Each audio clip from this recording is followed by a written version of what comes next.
Hello and welcome back to Mind the Millennial Gap podcast. My name is Chris and I'm an elder millennial. And my name is Jillian and I'm a younger millennial. And together we talk about topics from our different millennial points of view. Jillian, what are we doing today? I am so excited for this episode. It is the wrap up of our Millennials and Religion series, and in my opinion, the best chapter, because today we are talking about mystic millennials. And not only are we talking about them, we have right now in our green room, aka 3 feet away from me, our very own mystic millennial, Meagan. Everyone, round of applause for Meagan. Woo! Hello, hello. Thanks for having me. We are so excited for you to be here. And in just a little bit, we're going to invite Meagan back from the green room to talk about her journey as a mystic millennial. Ooh, tongue twister there. First, though, we're going to go over some of what is mysticism and millennialism, how do they marry up together, and what is this all about? Alrighty. So last time we talked about if millennials are going, or when millennials are leaving religion, where are they going? They're finding different communities. And Chris mentioned crystals, which is a great path for this. A lot of things, but crystals definitely was in there. Astrology, I think, is where I may have landed, though. All I heard was crystals. Why not both? Alrighty, so millennials are a growing cohort of Americans who describe themselves as spiritual, not religious, as we discussed last week. Pew reports, the Pew Research Center, Yay, Pew guys. reports that 6 in 10 millennials believe in a new age concept like reincarnation, astrology, physics, and the presence of spiritual energy in physical objects like a mountain or a tree. And since the pandemic, astrologers and tarot readers have seen an increase in business. In May of 2020, so right after the coronavirus pandemic really kicked off here in the United States, the New York Times reported that traffic to astrology sites had increased like as much as 22% on some sites from the previous quarter. So that's a crazy amount from quarter to quarter in just 3 months. And then later in that month, Bloomberg reported that markets for gems and healing crystals like amethyst, rose quartz, and tourmaline was beginning to outpace the diamond market. Absolutely wild. Do they still have 800 number psychic lines? Because I think those would have definitely taken off during the coronavirus. Okay, I have actually no idea if they have 800 psychic lines, but I do know someone in my personal life who consults a psychic. Not sure if they found her from an 800 psychic line, but definitely consults a psychic. Is a very powerful, very wonderful woman in business who has embraced the side of her. Love it. Love it. Alrighty, so why are millennials kind of leaning into this more mystic, vibrational study of the universe and of spirituality rather than religion? So there's a couple of different theories on this. One is that it gives everyone kind of a sense of control. So the latest mystical movement is kind of attributed to mounting political tensions, economic uncertainties, and worsening ecological conditions that have become like so bad that there's actually a psychological phenomenon called eco-anxiety, and it has its own set of symptoms and treatments, and it's people are diagnosed with it when they have like a lot of overwhelming climate-related dread. Leslie McGurk, who is an astrologist and she did a TED Talk, says that astrology can give people a sense of control when they feel anything but in control. She says people feel dislocated, irritated, and shaken up. Whatever was safe and secure no longer feels that way. Astrology is one of the very few things that brings a higher viewpoint to explain our current situation on this planet. Astrology explains human patterns, and when you can understand something, you can deal with anything. Chris, do you have anything? I think it's interesting to bring back, these things aren't new, right? It's just that organized religion might be the more predominant thought patterns currently, and that people are finding a way to take maybe, I guess, different thought trains into understanding in their lives now. That's exactly it. These things aren't new. This is actually like a super old belief. The idea that crystals themselves have vibrational properties that help with healing can be traced back to Egypt, Mesopotamia, and India, and Greece and Rome. So we're kind of covering a lot of area there and a lot of time where these beliefs were really strong to believe. And actually, I thought this was like so fascinating. You couldn't get a medical license if you couldn't read an astrological chart like back in the day, which was... Since when? This is like, I'm going to say his name wrong. Hippocrates. Very few people identify as one name anymore, i.e. Prince and others, Beyonce. The Greeks did it first. But a Greek guy that doesn't have a last name, that's been a long time. It has been a long time. And he was the father of modern medicine, so he might have known something. Leonardo da Vinci also was a big believer in astrology, which is very interesting. He's a fascinating man. One time I saw his finger. It was the best part of my trip. It was great. It was his middle finger. And yeah, so they all took that as kind of a phenomenon that could help explain how people were, their ailments and their personality traits. But also, it's not a fix-all. Like, let's call that out. It's not a fix-all. Spiritual practices are not replacements for therapy. While things like meditation, tarot, and anything else can help bring your subconscious problems to light, therapy should help you work through them. But what is it good for still? Like, so if we're using it to kind of control ourselves, what other reasons are we kind of turning to astrology? One article called How the Pandemic Paved the Way for Millennial Mysticism by Kristen Wong said that mystic practices were really seen as a resistance during the Trump era. In 2018, Witches versus the Patriarchy subreddit was born, and that is a group dedicated to dismantling the patriarchy through pagan mysticism. You go. And it has over 250,000 members. That's wild. That same year, you guys might remember the witch protest at the Immigration Detention Center. Again, go witches. How would I remember this? When did this even happen? In 2018.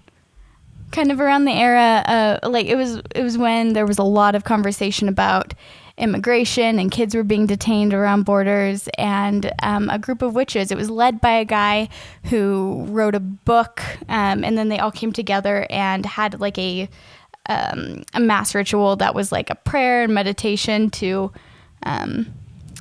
stop the horrors that were happening. Do you remember that at all? Is this familiar? I have no recollection of this. I think we should get you on some more like witchy news sites too. CNN isn't cutting it anymore. I'm joining the subreddit. Please do. Witches versus the patriarchy, everyone. Awesome. And then kind of our last reason that people might be turning to mysticism, millennials in particular, is it's a way to reclaim identity. A lot of these practices have foundations in more Western cultures, and I'm going to do a quote now from Seta Assad. I'm very sorry about the pronunciation. She is the founder of the Black Woman Healing Retreats. She pointed out that many of these traditions originated in West Africa, but were lost and watered down due to colonization and slavery. And people are kind of finding these elements again, and then bringing them back and reincorporating them into their lives as well. So while this is not a new practice, it is something that is definitely growing in number, and I think it's very cool. I think it's very neat that as a generation, we are leaning outside of ourselves and within ourselves to kind of connect to the world around us in a less organized and specific way, but really doing what feels right to us. And so all here for that. And to close this whole thought out, There is, I'm going to quote Dr. Sheldon Solomon, who is a researcher and social psychologist at Skidmore College.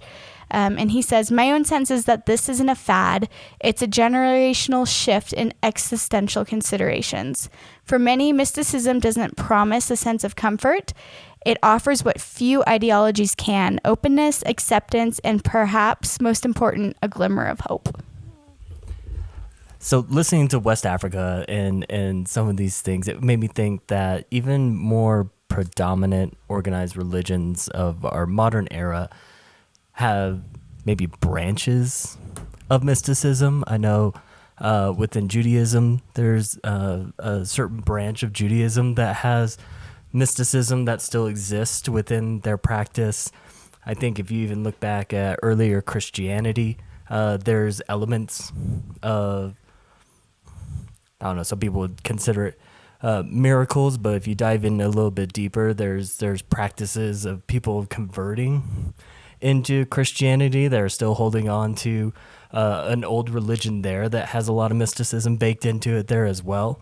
And so it's quite interesting that something that's much older, I believe, than obviously Judaism's been around for quite a long time, but some of these practices have been muted by more mainstream organized religions throughout the world. And it's quite interesting to see it kind of creeping, getting back in. I don't know the verb to put there. It is really interesting. And you make a really interesting point that maybe this was something that as humanity we associated with the divine all along, and then we've lost it along the way. Personally, I think in Christianity, we've lost a lot of the core elements of who Jesus was. I think he was probably a really cool witch. And so I think some of those things are overlooked, and I personally find a lot of joy in seeing other people like come to their own beliefs and kind of vibe in their own ways, whether or not that's in organized religion. All right, Chris, anything else to add before we bring on our special guest? No, I gave her a shout out last week. I'm so excited that we got her here in person. First ever guest in the podcast. We're so happy to have Meagan. I'm so interested in what our conversation is going to be.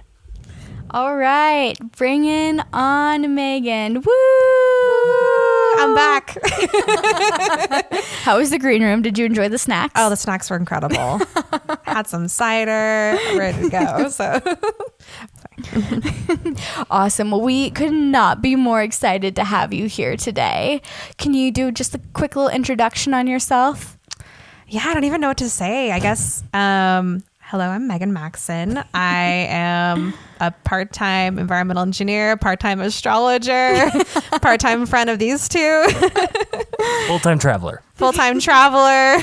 Full-time. Depending on my bank account. So yeah. Meagan is truly one of the most magical beings that I've ever known.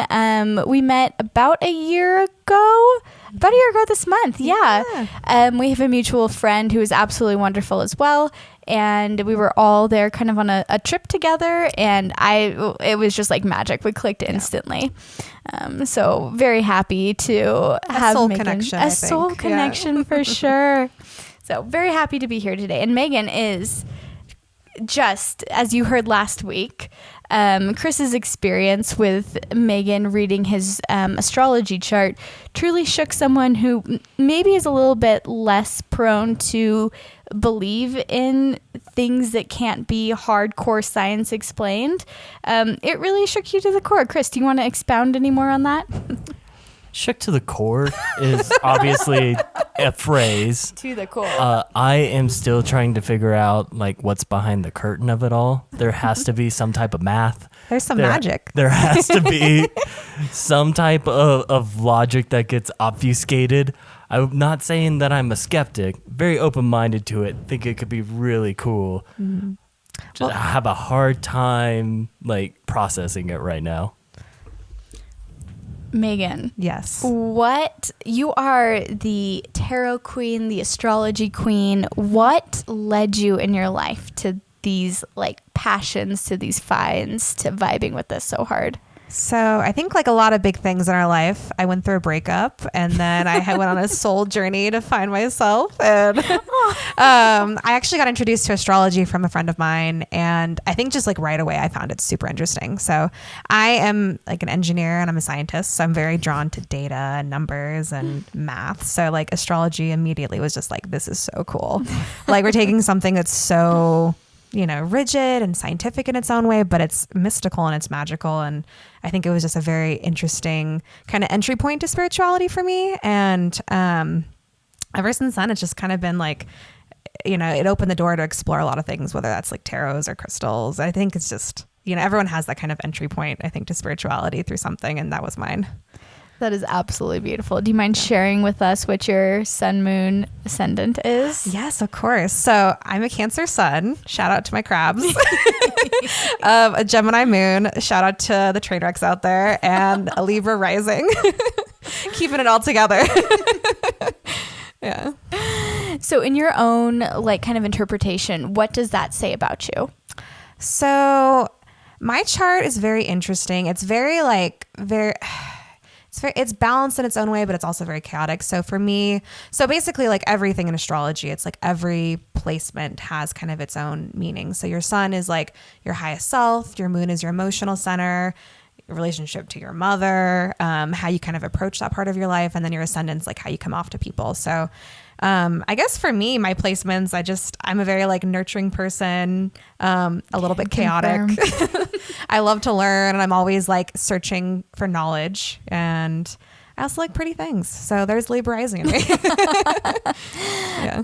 I think one of the most interesting things that I've learned about you is how you've made like actual physical life changes based on some of your charts. Do you want to talk about your Seattle experience briefly? Yes. So there's this thing in astrology called astrocartography, and it basically takes your birth chart and it overlies it on the map of the world. And every line is it's like a planet and then a placement within the chart. So it's like the part of your chart that deals with home or the part of your chart that deals with relationships. So basically it's like every planet has its own particular energy, and that energy is felt much more strongly when you go to a place where there's like a specific line for it. So for me, I moved to Seattle last year, and Seattle's right on my Uranus IC line. So Uranus is the planet of like chaos and turmoil and just like unexpected stuff and just upheaval.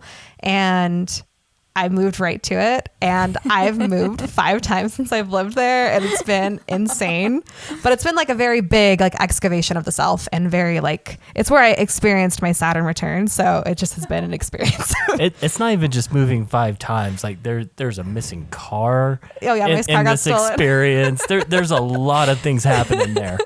Yeah, my car got stolen. I got kicked out of a tiny house. Like there's a lot that's gone down. And I felt so relaxed since I've been back in Salt Lake, and I wonder why. Wild. Yeah. Amazing. But I picked it, you know, I'm just like, I'm a glutton for punishment, I guess. I picked it because I was like, I know I'm going to go there and it's going to like push me towards more excavation of the self. And it really did. So it's not all bad. That's kind of an amazing thing. Not a lot of people take a look at something, know it's going to be hard, and then jump right into it. Yeah. That's huge. Probably wasn't wise, but here we are. But you have some pretty great stories from it. Yeah, a few. Oh, absolutely amazing. So if we could just back up a little bit, this has been a new discovery since the breakup, the infamous breakup. Yeah. Before that, what was what was your like religious spiritual journey like before? So I was raised in a family that was kind of like a Christmas Catholic family. We were super not religious. My parents are very kind of like, you know, they were both raised Catholic, and they were, you know, kind of into it for a while. Like I did get baptized, which maybe that'll save me. I don't know. But my whole childhood, we didn't really go to church and we didn't really experience religion. And I grew up in Utah. So I think as I became an adult, I was very skeptical of religion, very like, it just wasn't for me.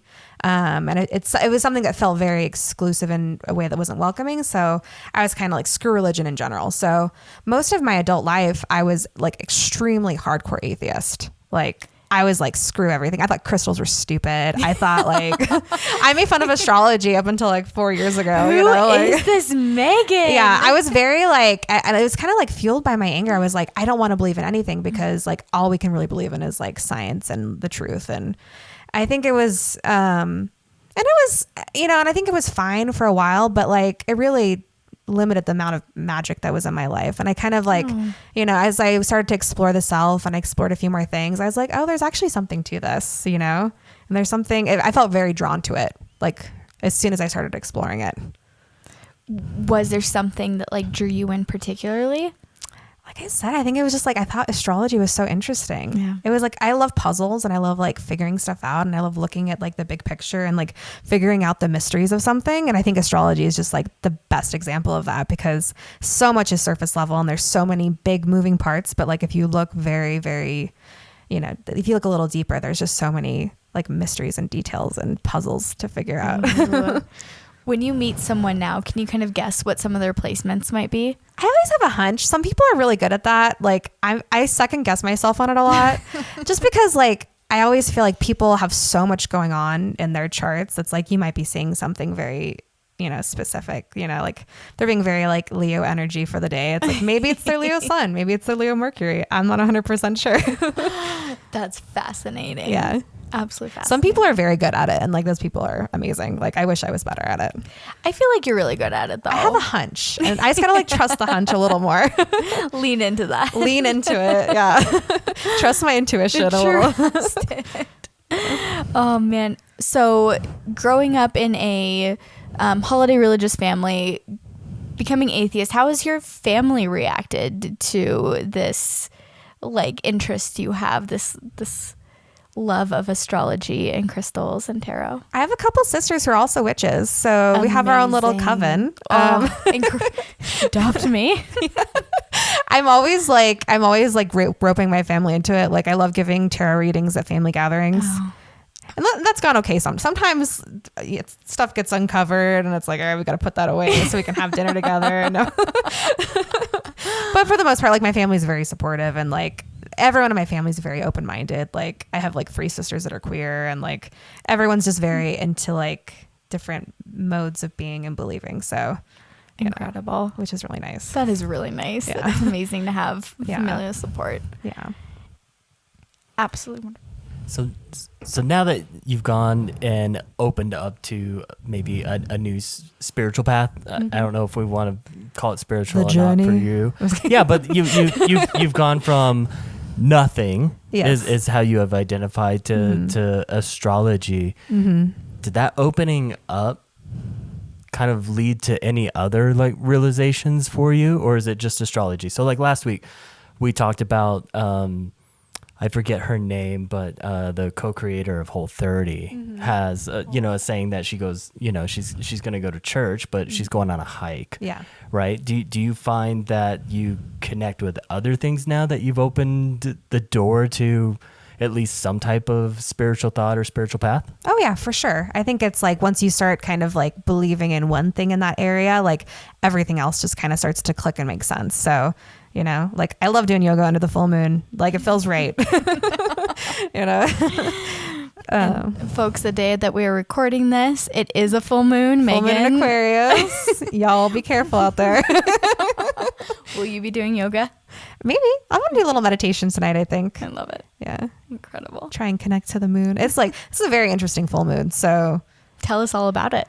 I don't know. It's just, we've had a lot of stuff going on it's like squaring Saturn. So it's just like, it has this like tense relationship with Saturn and boundaries and restriction. And it's like, I think for a lot of people, the energy is just like, learn your boundaries, and let stuff go, basically. That's the energy of this full moon. That's kind of a beautiful thing to learn, especially at this time of year, is we're like kind of slowing down a little bit. Like we can't keep as much energy or as much like weight on us anymore. Exactly. We just have to Let it go, y'all. go. Just let it go. We're Incredible. specks on a rock. Like, does anything really matter? Does it? Absolutely not. Oh man, Megan, is there anything else you want to share about your spiritual journey? I don't know. I think it's definitely something that's added a lot to my life. And I think for a lot of other people, like that have maybe a complicated relationship with religion and belief, like it can offer a lot of comfort and a lot of clarity. So yeah, I think it's definitely a good thing, even if the Republicans say maybe it's not. Where does someone start? And so I obviously know you can Google anything, Yeah. right? But it's like, where do you find the training wheels version of astrology so it doesn't like maybe overwhelm someone? I think we live in an era where it's become so accessible because people make memes out of it everywhere. And I feel like that's a very good entry point. Because it can be something that's so simple and not serious, and it can be really fun, or it can be something that's like a life philosophy and you learn a lot from it and it can kind of like inform your worldview. So I think you can start pretty much anywhere. And if people are interested in it, it's like, I think you can Google so many great things. There's like a million different apps out there that can kind of teach you how it works and kind of like the mechanics of it. I think just like for me, like I just started Googling stuff and researching it, and it kind of just leads to one thing and it leads to another. Amazing. Is there a direction you want to go from here? Like, is there a science or something that you're very interested in that you'd like to learn more about? I think it's just expanding my knowledge, because I think like when it comes to like whether it's tarot or astrology or anything spiritual, it's like there's just so much, because it's not just like all the different types that are out there and like the variety. It's also just like thousands of years of history and like how that influenced like the way like society was formed, like that's something you can get into and just like get lost in the weeds with. So I just want to keep learning. I think it's just so fun to learn about. So real question. Yes. Is Pluto a planet or not? I consider it a planet. Is it? In astrology, it's definitely a planet. Oh, so it's It's a definitely planet of death and destruction. So keep her. Have you been writing your senator to make sure that NASA will include it again? No, but I will after this pod. Just stand up for Pluto, y'all. Especially we're the Pluto and Scorpio generation. Like, it's our planet, we got to own her. Wait.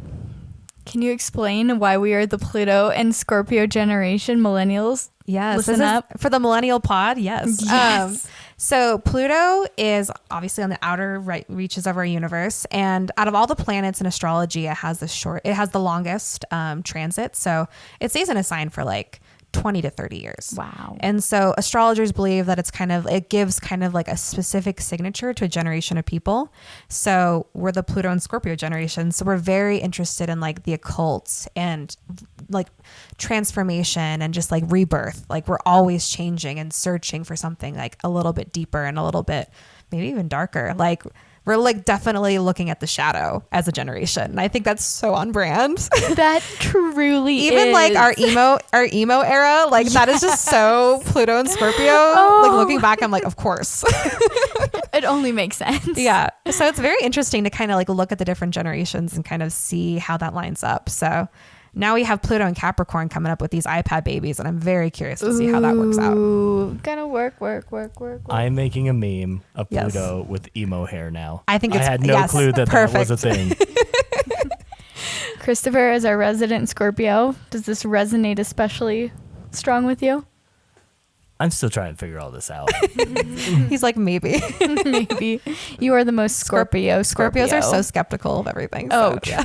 truly. So how is it that you deal with the skepticism? Because obviously it's not directed like at you. It's for more sure. towards the topic itself. I think like it's good to be skeptical of anything. Like I'm a scientist, so I'm like, I think being skeptical is part of the process, So, and I think it's one of those things where it's like, if it's true, great. If it's not true, whatever. Like it teaches you so much and it gives you such an interesting view of the world and like the way things work and the different types of people there are that, you know what, if it's not true, I don't care, because it's added so much to my life and it's so interesting. So, yeah. And I think it's just people can believe what they want to believe too as well. So That is an absolutely beautiful philosophy. yeah. Absolutely beautiful. Awesome. All right. Well, just made the little motion at Chris. He doesn't have any further questions.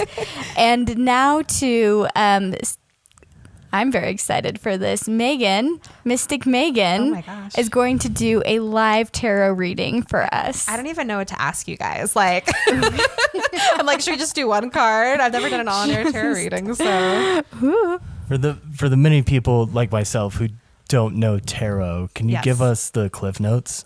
So tarot is like an ancient form of divination. So basically I can't remember how many cards are in a tarot deck, but it's like 60 something cards and they all kind of mean something specific. So basically it's like there's different suits kind of like in a normal deck of cards. And then there's certain cards that are kind of just on their own. So a lot of people have heard of like the death card and like that's this like whole like scary thing with tarot and the tower. But they all have like kind of their own meanings. So basically you ask questions to the cards and it gives you some clarity. So that's the way it works. One of my favorite memories of Meagan is meeting up with her. It felt like the middle of the night in Seattle. And she had this tiny little pocket-sized deck of tarot cards on her keychain. And she did a reading for my boss at the time, who I don't think he was much of a believer before that, but you better believe he was a believer afterwards. He still is always asking. Like, I still owe him a reading. Shout out Alex. I owe you one, man. Shout out Alex. A king, truly. Yeah. Alrighty. Well, I'm very excited for this. We're gonna film this if that's okay with you. Oh, okay. All right. And put it on there. Okay. Alrighty. Yes. Here we go. Okay. All right. Okay. So, I don't even know what to ask you guys. Like, do you want like a tarot for the future of the pod? Do you want like a tarot for yourselves? Like, what are you thinking? What feels most right to you? It's all about what you guys want, right? Oh, sorry. There we go. Sorry. How about for the future of the pod? Yeah. Future of the pod. Okay, we'll do. I'm trying to think. We'll do like 3 cards for the future of the pod. Oh, okay. There's one. So with tarot, if they pop out, that means like you keep it. There's a message for you. And then I know we're recording, but Megan's Yes. shuffling. I had to kind of give the visual with words here. So all the noise is Megan shuffling that's on the a cards, table. you guys. Usually I like to cleanse them before I do reading, but that's okay. We'll do it. How do you cleanse cards? Like, So you can. I use have a anything. question for everything you say. If No, you I know haven't- it's part of the learning process. I usually use like some sage. Sometimes sage is a little bit of a sticky topic, I guess, in like witchcraft and tarot because it is a protected practice. So I usually don't use it, but I know it's like a very popular thing to use. Sometimes I use incense. Sometimes I use cedar. Just something that kind of like cleanses the energy. So no Clorox wipes. No Clorox wipes. It probably, I haven't consulted spirit, but it might work. Clorox wipes, are they allowed? I don't know. What's the best thing? Okay. Sorry, you guys, I'm trying to. All right. So Megan also moonlights in Vegas for all those who don't know, and her shuffling $5 skills. a read, hit up my Venmo. No, I'm just kidding. All right. So there are 2 cards, Yeah, I'll do 3. and there's 3. There's 3. So And they're face down. Is that right? I always do face down to start with because I kind of like revealing. I like revealing them as I kind of read them. So we'll do the first one. Death card. All right. This might be Okay. the last episode Nope, of the it's- podcast. nope. No, Maybe no, some no. rebranding. I don't know. Death on a full moon means that there's new things to come. So Zombies. That's all I just heard. exactly. I think the next pod episode should be Millennials and Zombies. Or So, just the epidemic of zombie TV. yeah. Or maybe even like what millennials are doing with their dead bodies. Oh, I like that. I can Are we spend a getting whole buried in episode a tree? there. Like, are we getting scattered to the wind? They You know? do. There's one mortuary up in Seattle that does mulch people and gives you back to your loved ones in bags so that you can be mulched in your flower beds. That's actually beautiful. Yeah. The cycle continues. I love that. Okay, let me find. Okay, you guys, I'm a bad tarot reader. I don't have everything memorized, but okay. Death of something significant. But basically, okay, the death card always scares people. And I feel like 9 times out of 10, it means that it's just like a cycle's coming to an end. So I think maybe for you guys, it means that the podcast is kind of just entering a new phase of existence. Oh, we do need to buy new equipment. Exactly. So maybe the death of these mics. An invitation to transform. So scale it up, maybe. Acceptance as a means to release, embracing the inevitable. So embrace the inevitability of your success. That's what I'm getting from it. Wonderful. I'll get new mics. All right. All right. The next one is the 6 of Swords. So swords are associated with fire. So I think it just means, a change in energy, probably a quickening. Okay. A new beginning. Interesting. Announces the end of a difficult situation and the beginning of a new future. So very interesting that it's getting pulled with the death card. Do things combo? Yes, I think they do. So sometimes you'll have something that builds on each other. Like I've done readings where you'll have like 2 cards pop out for one thing and they kind of just like give you a little bit more clarity and a little more information. Sometimes it's spooky. I see those 2 cards the way you read them and I just think Megadeth. Megadeth? Yeah. Which is a great band for all of those younger millennials. Go look them up. They're Metallica adjacent. Oh, okay. Metallica's having their moment right now with Stranger Things coming out, so love it. That band is the modern day Beatles. It's unbelievable the longevity of that band. They're legit. Okay, so just new beginnings. And then the last one is the Wheel of Fortune. Wheel of Fortune? Yep. Pat Sajak, here we come. Yeah. Was it Vanna White? Is she the person that does the... Does she still do it? I saw her on Drag Race like 3 weeks ago, and I think she still does it. So unbelievable. Yeah. I wonder what her like first paycheck was for that job. Probably like $5. And like how many raises she's gotten in 30 years of being the voiceless person. The outfits have gotten better, so I think the paychecks have gotten bigger. Fair enough. Good for Vanna. Yeah, she's a legend and an icon. Okay. Unexpected change, good fortune, luck, happiness, and forward movement.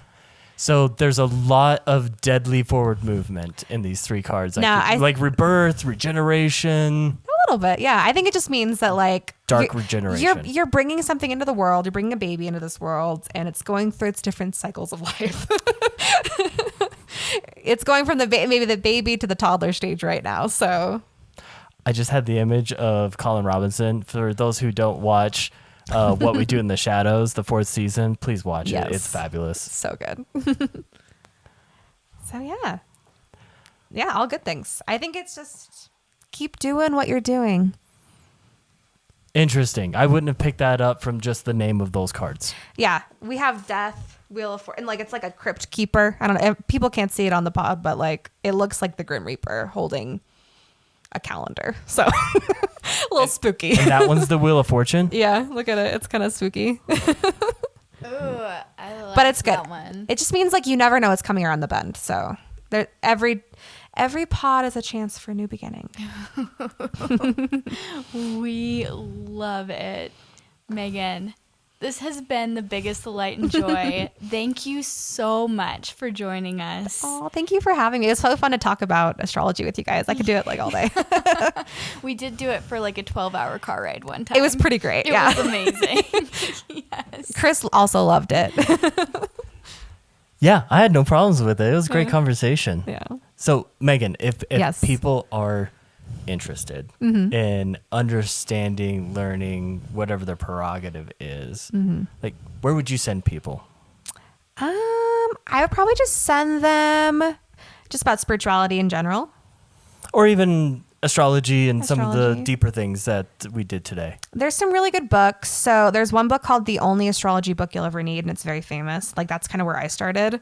That is a very good like debrief on everything astrology. And then I think with tarot, I think you just like you get a deck and you play with it and you look at the guidebook with it and kind of learn the meanings of the cards. And that's a good place to start. Wonderful. This is great. Like I've learned so much today. I didn't know all of this stuff. And then I'm still going to try to figure out how you guess some of those things in my chart. It's magic. I have a hard time believing that, so I'm going to keep digging. It's math. I know it's math, and I can't figure it out. Wonderful. That's it. Awesome. How was it? It was so great. Thanks, you guys. Pretty easy, huh? Yeah, it was good. Okay, are we still recording? Yeah. Okay. Exactly. So, all right, wonderful. Geej, where can anyone get to us? You can find us at, oh my goodness, Mind the Millennial Gap on Gmail, mindthemillennialgap@gmail.com, Mind the Millennial Gap on TikTok, and Mind the Millennial Gap on Instagram. Keep sending in those DMs, keep sending in those comments. I think we got or will be getting shortly our first email. Shout out to one of my absolute favorite listeners. You know who you are. Oh, Purple Paper. That's a tongue twister. I can't say it. Purple Paper Hippo. Oh, Absolutely a wonderful gem.